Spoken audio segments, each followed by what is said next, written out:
Welcome to Dorset. Today, we're in Bluebell heaven.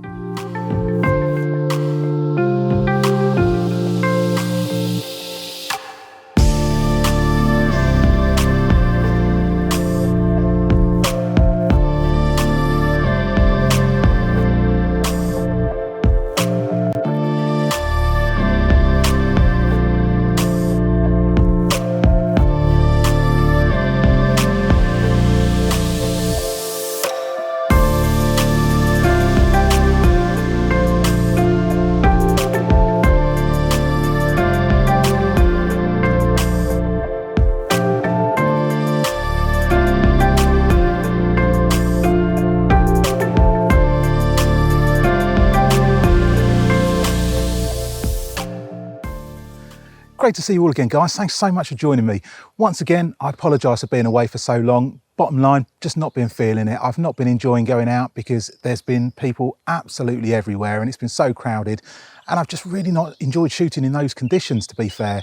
And when I have got out, the conditions haven't been great, much the same as today. We've got a very, very overcast day. There's a little bit of rain, but I've come out on a whim because I just couldn't let this bluebell wood pass. It's the best bluebell wood I've ever seen.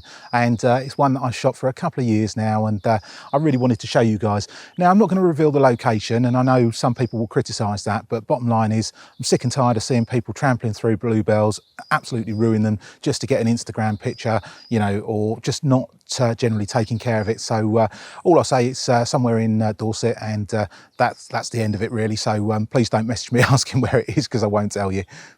The great thing about this particular bluebell wood is it's so clean and it has such a good carpet of bluebells in it.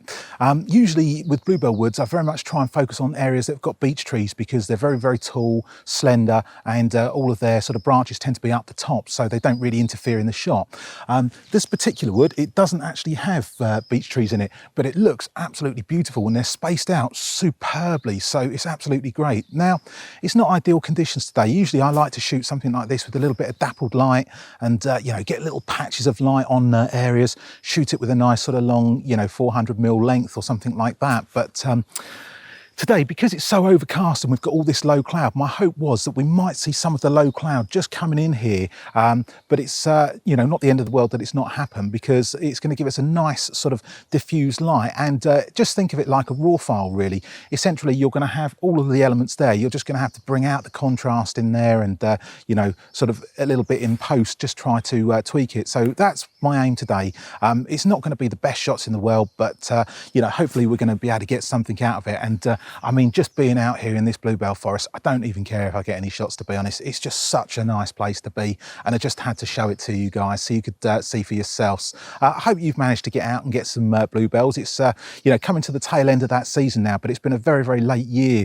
I think partly because we've had a lot of dry weather. You know, there's been a lot of sort of early morning frosts as well, so the bluebells didn't really get going for a little while. So you know, they have hung on a little bit late now, and yeah, to our advantage really. We've just had some rain, so I'm hoping that the bluebells will look, you know, quite perked up. So, you know, they're looking pretty good at the moment here. And in truth, it's just past peak season, but yeah, they're still very good. And the covering is absolutely huge, as you can see behind me. So I'm still confident we're going to get a really nice shot out of it. So the first composition that I'm trying to get today is using the 24-105, and we're zoomed in quite a way into the forest. And the reason I'm doing that is because I want to have a really high concentration of bluebells. And the further you zoom in, obviously, the more it actually looks. So, you know, clumps that are just a little bit patchy maybe will look a little bit sort of more dense if you're zoomed further in. If you shoot this with a really, really wide lens, you're going to get lots more sort of green in the foreground from all the sort of the grass and the shoots. And it's not really ideal for what we want. It also offers a second benefit. I don't really want to go so wide, so I've got the light from the top of the trees in the shot. I want to actually cut all of that out, so I've just got the area that I want to focus in. And what that will do, that will enable me to get a much cleaner exposure on this particular shot. The way I'm going to do it is I'm going to focus on the very first tree that's in the foreground here, rather than focusing on the bluebells themselves. That I found personally the best way to do it. And you know, you can mix up the apertures on this one quite a lot. There's no hard and fast rules. You can shoot anything from, you know, a very, very wide open aperture to sort of blur all the bluebells and give them that sort of dreamy ethereal effect. or you can shoot, you know, on something much narrower, like sort of f/16 or something, and that one will give you, you know, a much better sharpness front to back. So I'm going to mix it up. I'm going to play around. I'm not really sure which one I want to use yet, so it's a case of trying a few and seeing which one I feel really works for it. I'm also going to try and do a really sort of tight zoomed in panorama sweep of this particular shot, because it does look so beautiful, and I really do want to capture these. Now, the ideal position for me would be to move into the bluebells, but of course, you know, as conservationists, there's no way we're going to do that.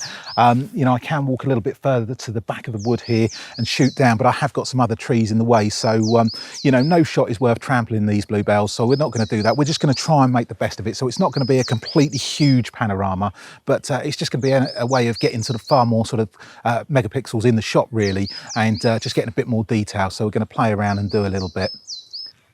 What an absolute privilege to be somewhere like this with all these bluebells. I mean, it's just staggering when you see a forest that's this good, and they, you know, in a carpet that's just so dense. I mean, a lot of the places around here, you know, they're sort of little patchy areas. You know, of course, there are some great bluebell forests, but the well-known ones are often very busy. So to have this one to ourselves today is absolutely fantastic. And as you can probably hear the birds in the forest chirping away, it's just a beautiful place to be. And this is what I've really needed, is to come out and just be in this sort of environment once again, and to really enjoy my landscape photography and just ease the pressures of everyday life and work at the moment, which has just got so much. So yeah, I'm going to really enjoy my day here and just take my time, get a few shots, and see what we can come up with. Right, let's take this first shot.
The next shot we're going to try, we've got this beautiful sweeping path that goes all the way through the forest, and it looks absolutely fantastic. It's a lovely natural lead, and it's lined either side with good bluebells.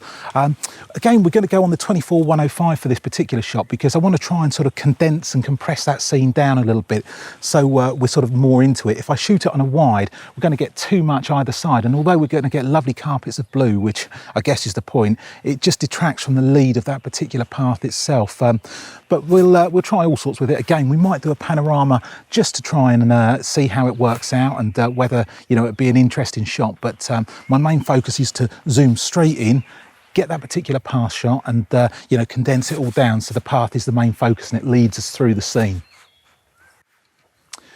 We've got a beautiful tree just behind here, but what I need to do is make sure that when I take my shot, I'm trying to crop out all of the light above, but I don't want to crop out the top of that tree. So it's really a case of edge patrol. Once you're composing these shots, just have a really good look round and just say, have I got anything protruding into the scene? Have I got anything that's just cut out of the scene? And really take your time with it. And you know, it's one of those things, it's worth taking an extra few minutes on a scene just to compose it and make sure it's absolutely bang on.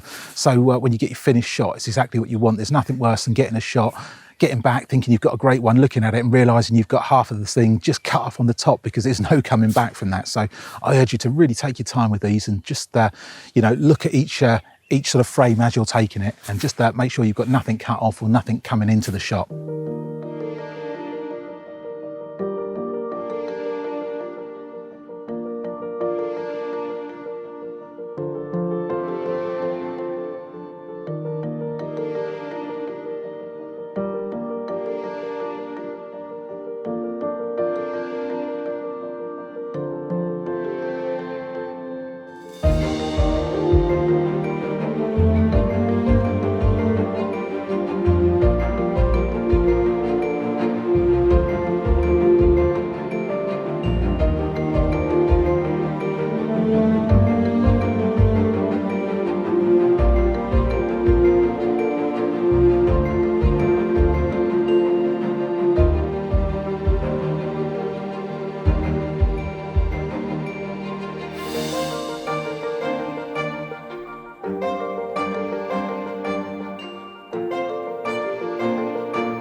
Well, I decided to call it a day earlier on and head back, but as soon as I got back, pretty much the cloud all started to clear and there was fantastic light come out. So I've decided to come back. It's not really a sunset venue, it's more of a sunrise venue to be fair, but I'm just hoping that we're going to get some nice side light coming in and illuminating some of these beautiful oaks that we've got behind me and give the bluebells that nice sort of magenta colour as the sun hits them. I'm going to have to be a little bit careful because obviously the sun, if it's really, really direct light, will actually bleach them out and, you know, they're not going to look quite right. But I'm fairly confident that we'll get some sort of nice dappled light and hopefully as the sun gets a little bit lower, we'll get that nice red golden tone on the trees and the bluebells themselves. So fingers crossed. I might take some of the same shots again that I took earlier on because to be honest, that's probably the best shots that we've got here. I had a good look around the forest and you know, weighed up all the options and there's probably 2 or 3 sort of standout areas here and I'm going to try and focus on them. So you might see some similar shots, but hopefully they'll be a lot better than the earlier runs because they'll have some nice light on there. So fingers crossed. We've upped the ISO a little bit because there's a bit of wind around at the moment, so we're shooting at ISO 200 and we might even need to go a little bit further up as the light starts to drop. As you can see behind me, we've got a little bit of light just coming through here now and the forest really does come alive once you get some light on there. So yeah, I'm really hoping we're going to nail a few decent shots here. A little bit too bright at the moment, but as that sun gets lower, it's hopefully going to really give us the shots that we're after. So fingers crossed, a little bit of cloud around at the moment, but it is clearing. Just have to wait for those little moments where the sun just comes out and just gives you that exact shot that you're after. What we're looking for here is nice patterns in the tree line, sort of repeating patterns, some symmetry. That's the ideal sort of way to give us a nice lead through on the shot and give us something that the eye can sort of focus through and look through the scene. That's the ideal situation anyway. We've got quite a few trees which are in a nice sort of line here and they're very, very nice and evenly spaced as well. So it's a really, really clean area to shoot. So hopefully we should be able to get something along those lines.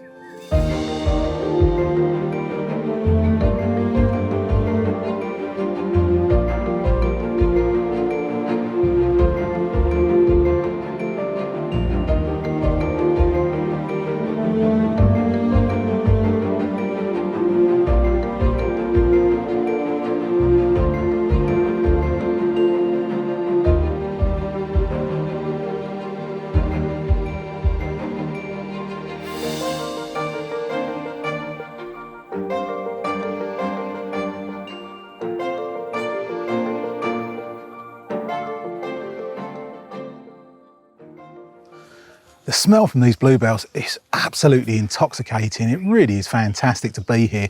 And with these birds in the trees as well, it's just a little slice of heaven. And I absolutely love coming out and shooting things like this. It really does, you know, rebalance you, I think, to come out and do it. I mean, it's great when you're out in your tree chasing dramatic light and, you know, big waves and lots of high energy things. But sometimes it's lovely to just come out and just relax and just enjoy this environment. And it is a beautiful place to be. Thank you so much for watching. I really do appreciate it. And apologies for being away so long. Hopefully I'll be back to being a little bit more regular on these right now. But, you know, you just don't know how you're going to feel week to week. So if I'm not back for a little while, do bear with me. Above all, I just wanted to say, please do respect these bluebell forests. Please don't trample on them. And, you know, if you see people that are doing it, please do speak up. The bluebells aren't going to be able to speak up for themselves. So they do need people to, you know, do that for them. So please do, you know, just try and educate people into not destroying these fantastic flowers or else they're not going to be here for anyone else to see. Anyway, I hope you all enjoyed it. If you're not a subscriber, please do consider subscribing and I'd be super grateful if you've enjoyed it. If you hit that like button, it really does help the video to get out. Anyway, great to see you all again. I'll see you next time. Take care.